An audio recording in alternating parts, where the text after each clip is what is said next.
Hey everyone, how's it going? Welcome to episode number 905 of NoDQ&A video right here on NoDQ.com, as well as the YouTube channel and NoDQ&A videos affiliate, ringsidenews.com. There are a lot of different topics to cover, a very busy few days in the world of WWE. Make sure you stay tuned to NoDQ for the very latest, but for now, got your questions from twitter.com/AaronRift using the hashtag #RoadToNoDQ1000.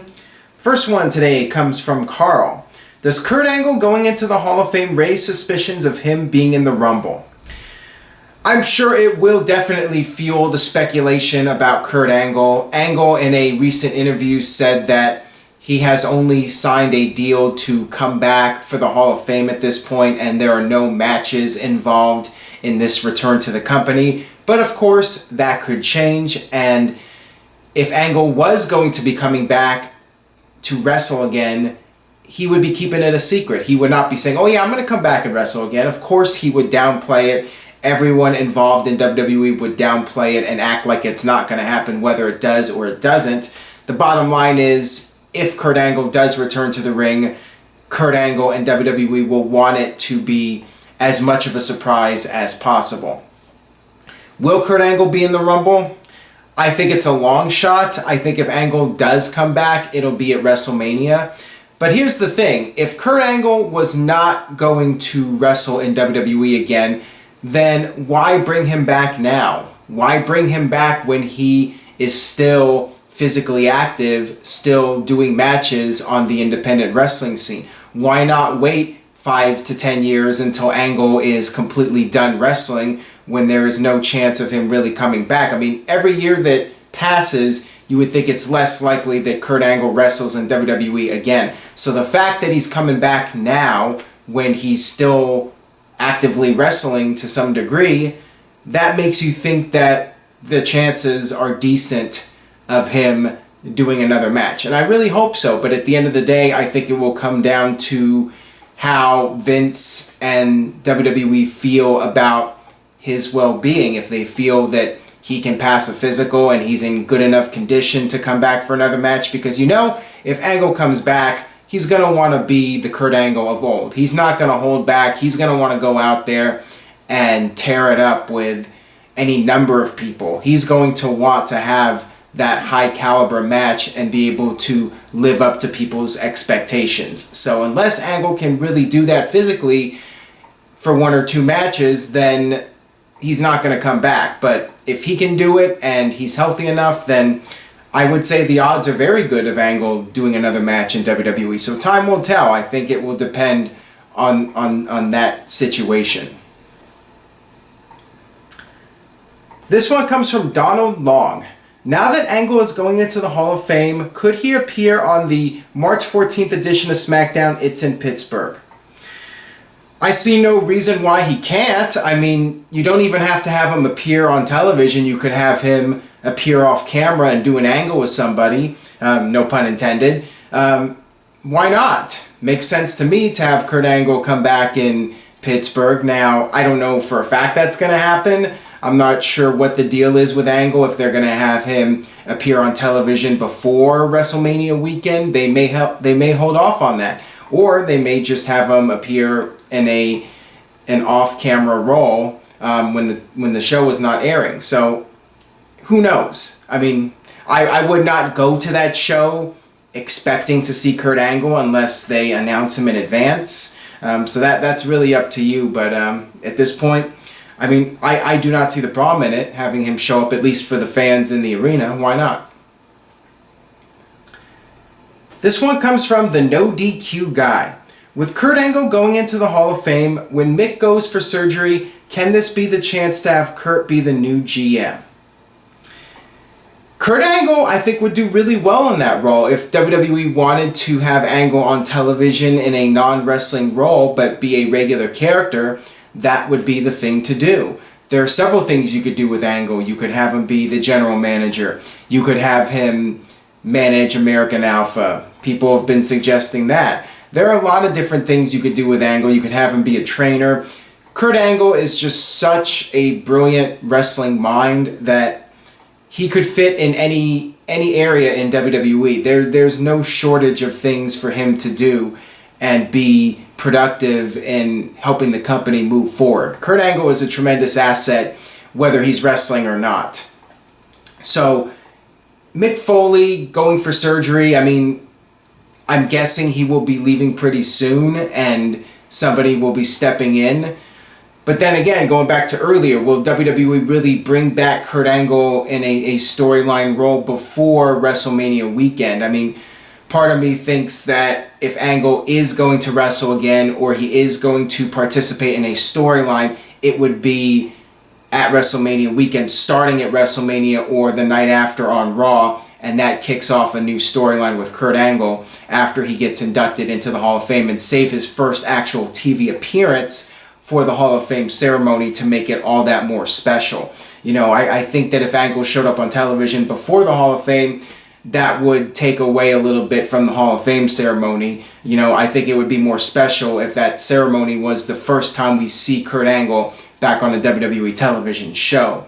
And is Foley really going to delay his surgery that long, or is WWE going to go for several months without a GM, or will they just have Stephanie in that role for a while and then wait until after WrestleMania to announce a new general manager? So everything, I think, is very much up in the air right now as to what's going to happen with Kurt Angle moving forward. But there are definitely a lot of options. This one comes from J-Ro. Who should induct Angle into the Hall of Fame? Great question. There are so many solid choices in my opinion. You have Steve Austin. Him and Kurt Angle had some great matches and very entertaining backstage segments, you know, with the cowboy hats and the guitar. Then you have The Rock. The Rock and Kurt Angle had a classic feud against each other, going back and forth with the WWE title on the line. You had Kurt Angle versus Triple H. Lots of classic matches between the two of them. You could have Shawn Michaels induct Angle, their classic WrestleMania 21 match. You could have Jim Ross do it. JR has even publicly said he would accept that role if it was offered to him to induct Angle. You could have Vince do it. You could have any number of people induct Angle into the Hall of Fame. There's a huge list of guys that I think would be very fitting to induct Angle. So I really personally do not have a preference. I would go with whoever Kurt wants. I would let Kurt make that decision. You know, Kurt Angle going into the Hall of Fame, let him choose the guy to induct him. I mean, to me, anybody would be a solid choice that I mentioned. Alright, moving on here. This one comes from Dead Autumn. Why is WWE okay mentioning Jimmy Snuka but also erasing Chris Benoit from history? Both were accused of the same crime. Not exactly. Chris Benoit was believed to have blatantly murdered his son and his wife.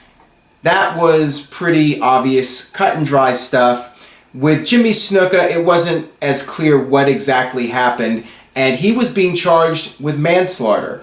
The idea was that him and his girlfriend Nancy Argentino were involved in horseplay and roughhousing, and Snuka did not intend to kill her, but his reckless behavior resulted in her death. That is what they were trying to charge him with. With Benoit, it was obvious that he killed his son, he killed his wife, and then took his own life. So they are very different, and with Benoit, because of the circumstances, WWE isn't going to mention him when they can help it. And with Snuka, people have known about this for decades. This isn't like it's something that just came out. This was something that was a dark cloud over Jimmy Snuka's life for many, many years. It was no secret, and people just accepted it because of the fact that he was never charged, and at the time there wasn't enough evidence to take it to trial. And then finally, in recent years, the case resurfaced and there was an attempt to prosecute him, but unfortunately, because of his declining health, they had to drop the case. This one comes from KL Adams. With the acquittal and death of Jimmy Snuka, do you see a return for Tamina in the near future? Okay, let's make this clear. It was not an acquittal. as I just said a few moments ago, and wait a minute, is Undertaker in the room here? This is getting a little scary.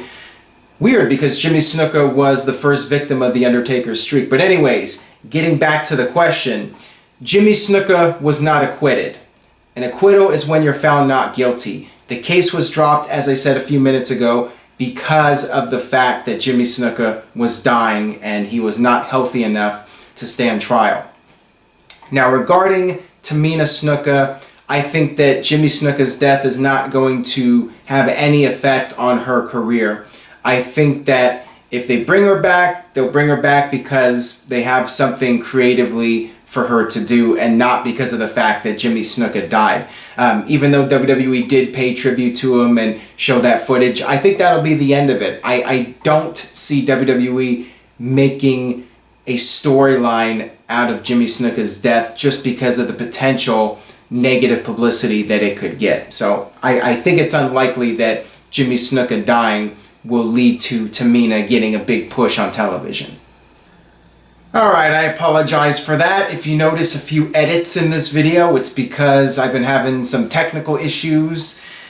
The weather's been very poor here in Portland, Oregon. There's still about a foot of snow outside, and I've had some power issues over the last several days. Again, I apologize for the technical difficulties. Let's move on here. A little weird that the lights flicker. It's never happened before in the history of NoDQ&A video, but the power goes off and the lights flicker when I'm talking about Jimmy Snuka. Just really weird shit right there. Anyways, moving on here. Let's talk about the UK tournament. Hey Aaron, what were your thoughts on the UK Championship tournament? Tyler Bate just became huge at 19 years old. Overall, I was entertained by it. I thought it was a good tournament. I felt the second night was better than the first, but the first night was more of a build-up to the second night, and I liked the fact that they did an angle with Pete Dunn attacking people and breaking the rules, and they're trying to make him into a heel character. I thought that that was good. I mean, to me, the biggest thing that lacked was the character development. I mean, this was just strictly a tournament with European wrestlers, and unless you're familiar with them, it was hard to be emotionally invested in them. I did like the video packages. I thought that that was a good way to introduce the characters, but to me, not a lot of them really stand out, and I'm not sure if they're going to become regulars on WWE television. That remains to be seen, but overall, I thought it was a solid effort, and it did establish Tyler Bate as a force in WWE. Whether he ends up on the main roster or not, that remains to be seen. I got this one from Insane Panda. After watching the UK tournament, do you think Pete Dunne has lots of potential to be a great heel in NXT or the main roster? I thought he did a good job and he's a good wrestler, but this might be unpopular, but I did not see anything about him that necessarily stood out. Like, to me, he doesn't really have a great look, and to be perfectly honest, I felt that most of the competitors looked fairly generic. I mean, they looked like video game default CAW wrestlers. And you know, I felt the wrestling was really good. I mean, they're all really good performers in the ring, but the question is, will these guys be able to develop characters on WWE television and appeal to the mainstream masses? Of course, what WWE did with this UK tournament, it's going to appeal to your most die-hard wrestling fans that love Ring of Honor and PWG and love that whole pure wrestling aspect of the business.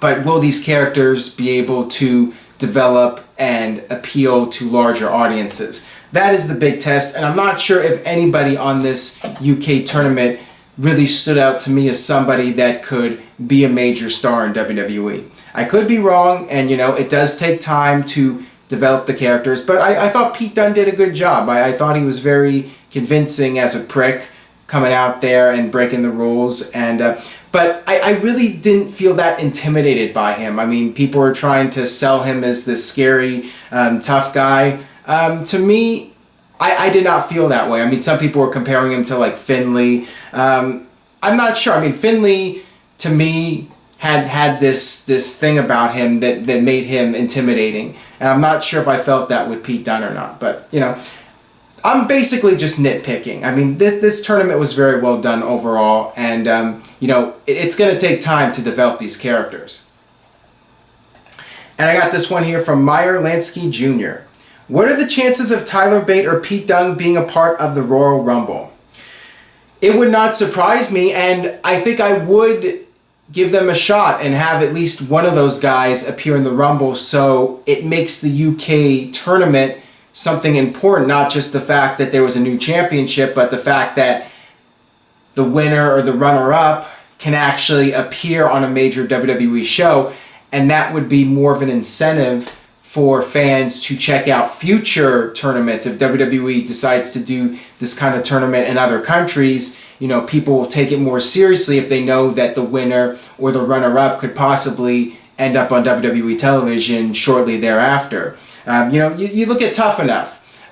With Tough Enough, people stopped taking it seriously because nobody that won Tough Enough went anywhere. So I think you got to do something with either Pete Dunne or Tyler Bate. And why not? Why not have one of them appear in the Royal Rumble, at least as a one-off? They could always just go back to NXT or do that for a while, do something else, stay low-key.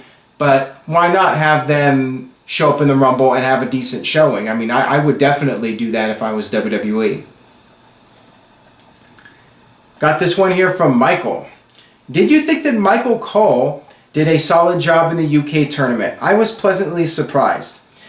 I thought he did a good job too. I think Michael Cole was probably more motivated than usual because he was able to do something different. I think with these announcers, they will tend to get bored because it's the same routine every single week.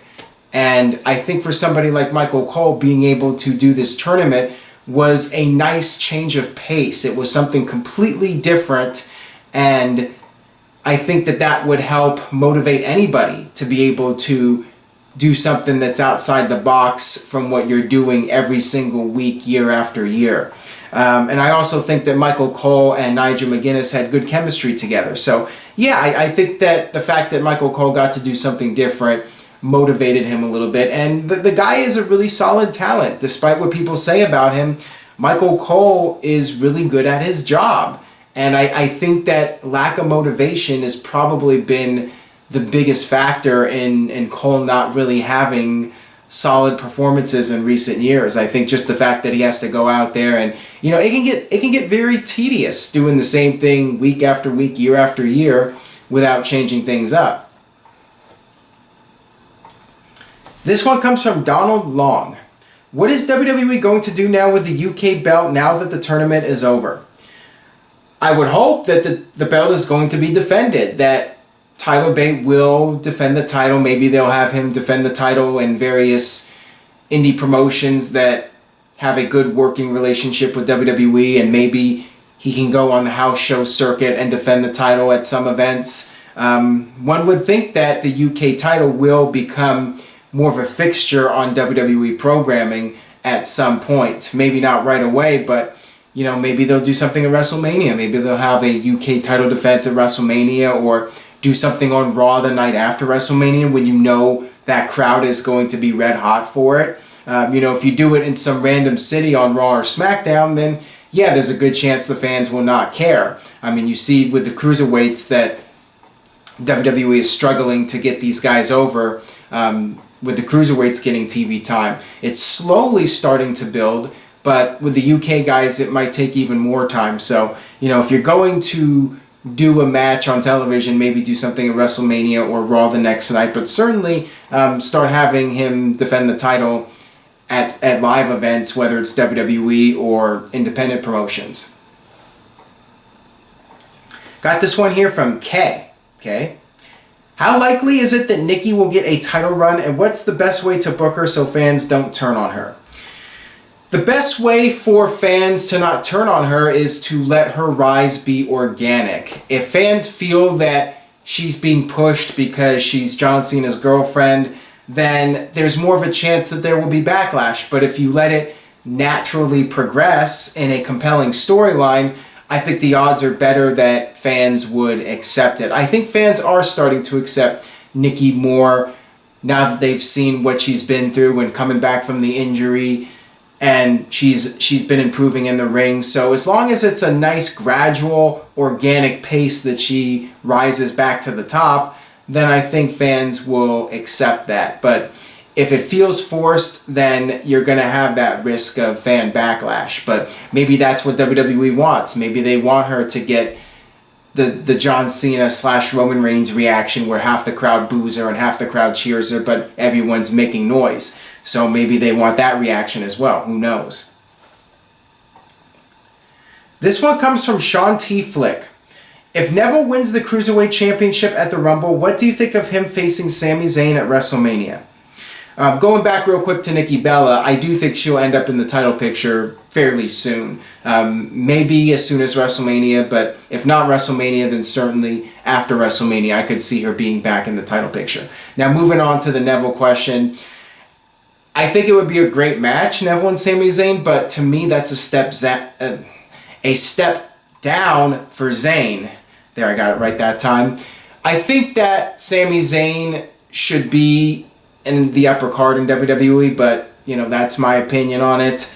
I think that he's one of the best performers they have. I like the fact that he was in the Raw main event, even though he took the fall. To me, that's fine. At least he was in the Raw main event. I'd rather see Zayn out of the Cruiserweight division and having a solid upper card position in WWE. I'm guessing that if WWE does have a Raw Money in the Bank match for WrestleMania, Zayn would fit in there. I would rather see that. I would like to see Neville versus Austin Aries at WrestleMania. If Austin's recovered from his injury, that's the match I would like to see for the Cruiserweight title at WrestleMania. And to me, that's the big feud in the Cruiserweight division. Once Aries is recovered, you put him in there with Neville and have Austin win the title and become the babyface Cruiserweight champion. That, to me, would be a great way to utilize Austin Aries and elevate the Cruiserweight division. But Sami Zayn, you know, he's already on the main roster. He's already been pushed. So why lower him down the card now? Keep the momentum going with him. This one comes from Mr. Yuck. If IRS was ever to be inducted into the Hall of Fame, would Bo Dallas and Bray Wyatt break kayfabe during the ceremony? I'm sure Bo Dallas would. I don't know if it would be necessary for Bray Wyatt to break character. I mean, I do not see Bray Wyatt inducting IRS into the Hall of Fame, but he could be there in a suit and they could show him there. I mean, to me, that would be fine. But there's no need to really have him break character or induct his father into the Hall of Fame. Bo Dallas, I mean, whatever. You could have Bo there. But as far as somebody inducting IRS into the Hall of Fame, you know, I think Ted DiBiase would be a great choice, or Barry Windham. There are a lot of solid choices for IRS. And, you know, I don't see the problem with his sons being there in the crowd watching in suits or whatever. To me, that would not hurt Bray Wyatt all that much. I mean, Undertaker's really the only character that WWE has avoided showing at the Hall of Fame, you know, breaking kayfabe and breaking character, dressed in normal clothes and that sort of thing. With Bray Wyatt, you know, I don't think it's necessary. That'll do it for this edition of No DQ&A video. Thanks as always for watching. If you enjoyed today's video, please share it with a friend on Facebook or Twitter. Please spread the word about No DQ&A video, and I will see you guys next time.